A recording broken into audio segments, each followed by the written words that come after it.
Welcome to the Deep Dive, your shortcut to being well-informed.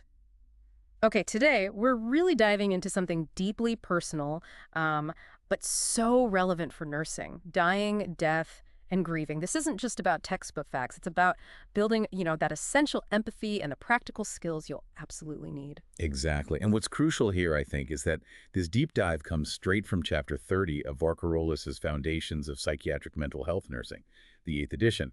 It's a core text for nursing students, and our goal, really, is to break down these complex, sometimes heavy concepts, make them clear, make them actionable so you're ready not just for exams like the NCLEX, but for the profound reality of patient care. Right. And to really get where we are now with end-of-life care, we kind of need to look back, don't we? I mean, think about all the medical advances, the life-saving stuff. How has that fundamentally changed how we even approach the end of life? It's a huge shift, a bit of a paradox, really.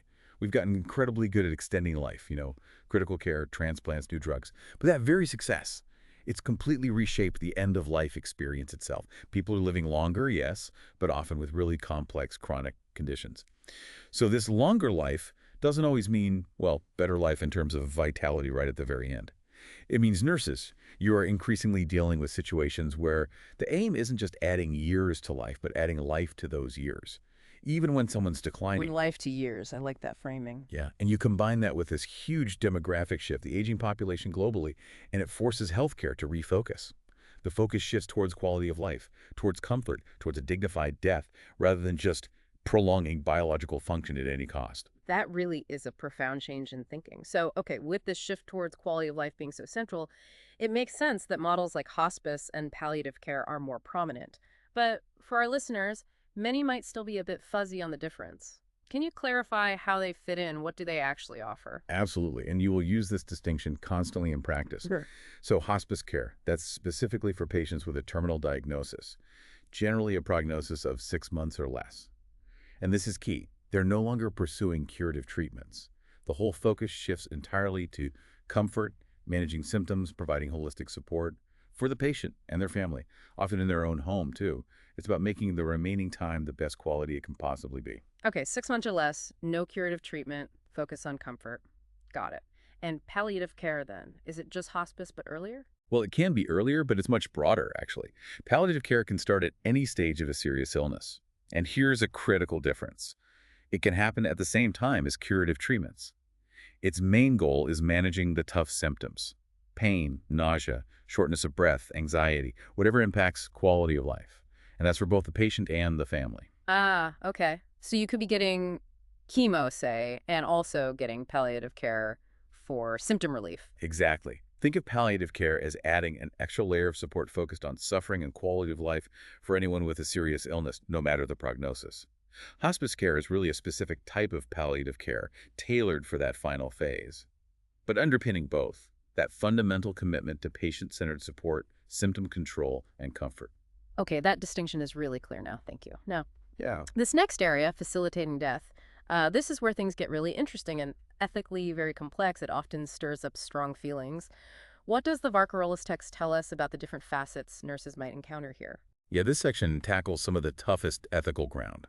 First up, there's artificial nutrition and hydration. We're talking about providing food and fluids through tubes, IVs, things like that.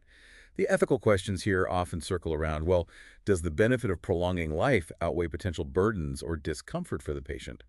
And critically, how does it align with what the patient wanted or their values, especially if they can't tell us anymore? And the nurse is often right there, seeing the subtle signs. Exactly. You might be the one noticing discomfort or trying to interpret family wishes or explaining the realities.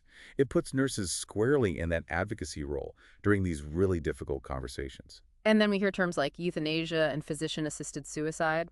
People often mix them up, right? For a nursing student listening, what's the real-world implication of understanding that difference clearly? How does it change their role if these topics come up? That's a great point. Knowing the precise definitions isn't just academic. It's crucial for professional conduct and, again, patient advocacy. So, euthanasia. That's defined as a deliberate act by someone else, usually a physician, to end a patient's life to relieve suffering. And it's generally illegal. Physician-assisted suicide, or PAS, is different. Here, the physician provides the means, maybe a prescription for lethal medication, but Crucially, the patient takes it themselves. They self-administer. The patient performs the final act. Correct. And the source touches on the arguments around PAS. On one side, you have patient autonomy, the right to choose, and ending unbearable suffering. On the other side, concerns about the sanctity of life, the potential for coercion, and the traditional role of the physician as healer. Now, for nurses, our role isn't to argue for or against. It's to know the laws in our jurisdiction, understand the patient's and family's values and beliefs, provide unbiased information, and support the process of decision-making, making sure any advanced directives are known and respected. We facilitate communication, advocate for the patient's wishes within the legal framework. We're not the judge. That's such a vital distinction, facilitating and advocating, not judging.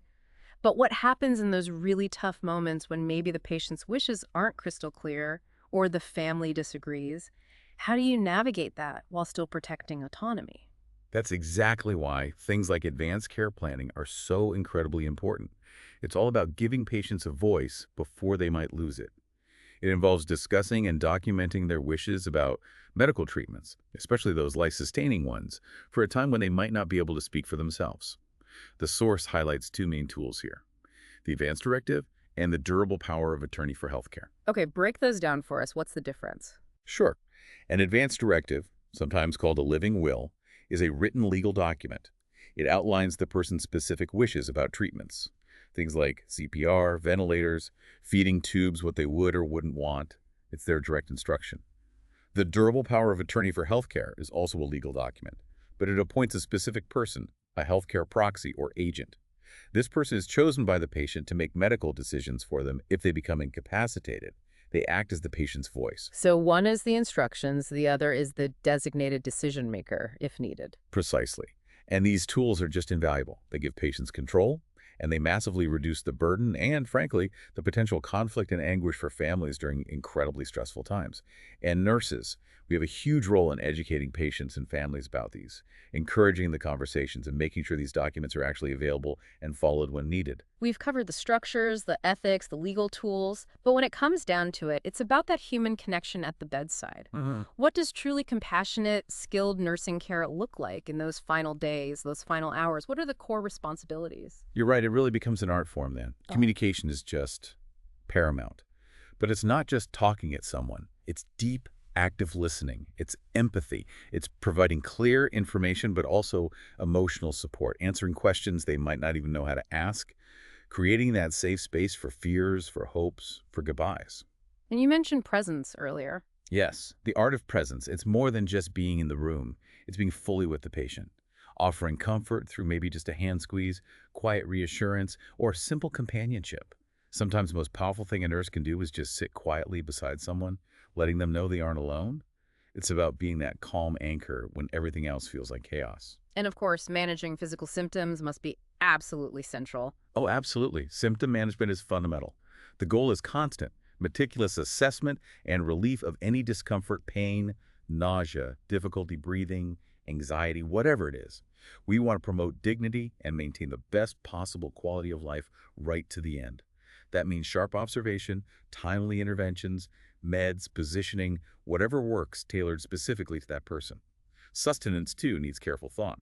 As the body naturally slows, the need for food and fluids often decreases.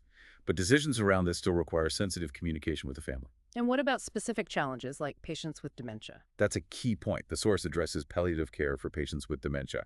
Communication can be very difficult. Symptom assessment often relies on interpreting nonverbal cues, behaviors. You rely heavily on family insights.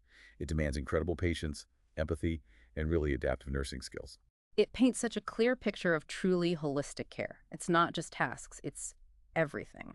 And this ties into what the book calls the developmental tasks in dying. Can you tell us a bit about the dying process itself? What does that typically involve? And how do nurses support both the patient and the family through it? Yeah, the dying process itself varies hugely, of course, but there are often common physiological changes. Yeah. You might see a gradual withdrawal, less interest in surroundings, decreased intake of food and fluid, changes in breathing patterns, maybe periods of fast breathing followed by pauses, changes in consciousness.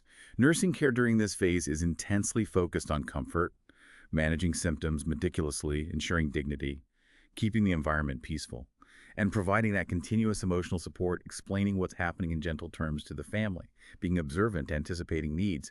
It's about facilitating a peaceful transition as much as possible. And that care extends right after death to respectful post-mortem care and supporting the family in those immediate raw moments. From that intensely personal experience of dying, let's shift focus slightly to those left behind. The grieving process. The book clarifies some key terms. Grief, bereavement, mourning. They sound similar, but they're distinct, right? They are distinct, and it's helpful to know the difference. Grief is the internal experience. It's the emotional response to the loss, the sadness, anger, numbness, guilt, maybe even relief sometimes. It's personal, intense. Bereavement is simpler. It's the objective state of having lost someone. It's the fact of the loss. And mourning is the outward expression of that grief, how we show it. This is often shaped by culture, religion, family traditions. Think rituals, funerals, wearing black, sharing stories. It's the social side of grief. Okay, internal feeling, objective state, outward expression, makes sense. The source also mentions grieving theories and something about grief and technology. Briefly, what's the takeaway there? Well, there are several theories like Bowlby's or Worden's tasks that try to map out how people process grief. But it's crucial to remember grief isn't neat or linear. It's messy, individual. And yes, technology. Think social media, online memorials, virtual support groups. It's definitely changing how some people mourn and connect. It can be a source of great comfort and community, sharing memories across distances. But it can also bring challenges like, difficult comments or the permanence of things online. That's a really modern dimension to grief. Okay, this brings up a really critical point for nurses. How do you distinguish normal, healthy grief from something more serious, like clinical depression? That assessment between grief versus major depressive disorder sounds vital. It is absolutely vital, a core nursing assessment skill, and something you'll definitely encounter. Now, normal grief can look a lot like depression on the surface. Sadness, crying, trouble sleeping, loss of appetite, maybe loss of interest. But typically, with normal grief, the intense feelings come in waves. There might still be moments of warmth, connection, or even humor tucked in between the pain. The person's self-esteem usually remains intact. They grieve the loss, but they don't feel worthless themselves. With major depressive disorder, however, the mood is persistently low. There's often anhedonia, that pervasive inability to feel any pleasure. Functioning is significantly impaired across the board, and feelings of worthlessness, hopelessness, or even suicidal thoughts might be present, extending beyond just the grief itself. So it's about the pervasiveness, the lack of fluctuation, the impact on self-worth. Exactly. Duration matters too, but it's more about the quality and constellation of symptoms. Nurses need to assess carefully, listen deeply, and know when the grief response is crossing to a clinical disorder needing specific mental health treatment or referral. Getting that right guides everything else. It's clear grief isn't monolithic. Let's dig into the different types of grieving mentioned in the text and how nursing care needs to adapt. Right. Different experiences need different approaches. First, there's anticipatory grief. This happens before the actual death, often with long, chronic, or terminal illnesses. The patient, the family, they start grieving the losses already happening and the big one to come. It can be a really complex mix: sadness, anxiety, maybe even rehearsing life without the person. Nurses need to recognize this, validate it, and support people through this living loss. Grieving before the person is gone. That sounds tough. Then there's what used to be called complicated grieving. Yes, the term often used now is persistent complex bereavement disorder. This is when that acute, intense grief just doesn't ease up with time. It stays raw, debilitating, and really gets in the way of living. The person might feel stuck, unable to imagine a future, intensely preoccupied with the loss long after it occurred. Nursing care involves ongoing assessment, providing unwavering support, helping find healthy coping mechanisms, but crucially, recognizing when this goes beyond typical grief and needs referral for specialized therapy. We're looking for that prolonged, disabling impact. That sounds incredibly difficult to live with. What about disenfranchised grief? That term always catches my attention. Disenfranchised grief is so important because it's often hidden. It's grief that society doesn't really acknowledge or support. Maybe the relationship wasn't recognized, like an extramarital affair or a same-sex partner in an unaccepting environment. Or the loss itself is stigmatized, maybe a death from suicide or overdose. Or sometimes the griever isn't seen as having the right to grieve, like grieving a pet deeply or an ex-spouse or even a patient you cared for. The big challenge here is the isolation, the lack of validation. So for nurses, the key is to validate the loss. Create a safe space, non-judgmentally, allow them to talk about it, and offer support when others might not. Just acknowledging the pain can be powerful, and sadly, we also see grief caused by public tragedy. Yes. Think large-scale accidents, natural disasters, acts of violence. This grief is often shared by a whole community or even wider. It's sudden, often traumatic and collective. There's a shared sense of vulnerability. Nursing roles here might involve community-level support, crisis intervention, helping people process a loss that affects everyone around them. And we can't really talk about grief and dying without mentioning Kübler-Ross and her stages. Right. Elizabeth Kübler-Ross's work was groundbreaking. The 5 stages: denial, anger, bargaining, depression, and acceptance. They offer a helpful language, a framework for understanding some common emotional responses people might have facing death or loss. But, and this is really important, nurses need to stress, these are not a neat linear checklist. People don't just tick them off in order. You might skip stages, revisit them, experience several at once. It's a map of potential terrain, not a fixed path. Everyone's journey is unique. That's a critical clarification. Okay, finally, let's turn this back to the nursing students listening. Dealing with death, dying, grief, day in and day out. It must take a toll. What about self-care? Oh, absolutely paramount. The source emphasizes this strongly, and rightly so. This work is emotionally demanding. It just is. You absorb a lot of sadness, trauma, intensity. Recognizing that emotional and psychological weight is the first step. Actively engaging in self-care isn't selfish. It's essential for survival in this profession. That means different things for different people: debriefing with colleagues, using supervision, setting firm boundaries between work and life, exercise, hobbies, mindfulness, whatever replenishes you. It's not just about avoiding burnout for your own sake. It's about ensuring you can continue to provide that compassionate, effective care patients deserve. You really can't pour from an empty cup. Such an important reminder. Okay, so to quickly recap our deep dive today, we looked at how end-of-life care has evolved, clarifying hospice versus palliative care. We navigated those really complex ethical waters around facilitating death, nutrition, hydration, euthanasia, PAS, focusing on the nurse's role in advocacy. We highlighted the power of advanced care planning directives, power of attorney for patient autonomy. We explored the real art of nursing at the end of life, communication, presence, symptom management, and then we unpacked the world of grief. Definitions, theories, technology's role differentiating grief from depression, various types like anticipatory and disenfranchised grief, and finally, self-care for nurses.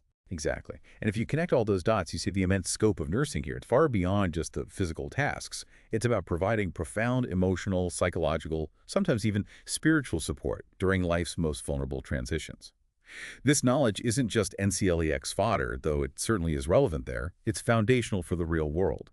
It demands your clinical skills, yes, but also your empathy, your humanity. It's about preparing you for some of the most challenging, but also potentially the most meaningful work you will ever do. So what does this all mean for you, our listeners, as future healthcare providers? Maybe the question to reflect on is this: how will you strive to bring both that deep knowledge and genuine compassion to these incredibly vulnerable moments? How will you be present not just as a clinician, but as an empathetic human being? We really hope this deep dive helped clarify these vital concepts. Thank you for joining us. Remember, from the Last Minute Lecture team, you're building both knowledge and empathy. Keep learning and keep caring.